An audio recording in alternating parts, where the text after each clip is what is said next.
I alhora hem invertit en les grans coses, en les grans infraestructures. I de les xicotetes a les grans no hem descuidat mai que tot el que fèrem pensara en les famílies i en les empreses. Generació d'oportunitats, que se moga l'economia de Gandia, que els diners que invertisca l'administració se multipliquen per a que cresquen les oportunitats de les empreses, per a que cresquen les possibilitats de posar més llocs de treball, per a que els projectes de vida comencen així se queden i des d'ací puguen prosperar.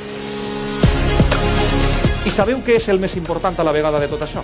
Que tot el que hem fet ho hem fet en moderació, governant en tranquil·litat.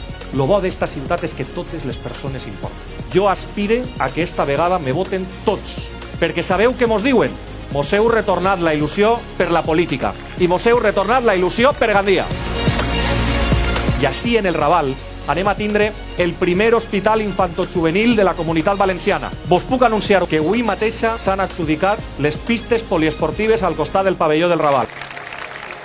Jo vos prometo una cosa. Si els ciutadans i ciutadanes me trien alcalde de Gandia, vaig a fer de Gandia líder en Espanya. Líder!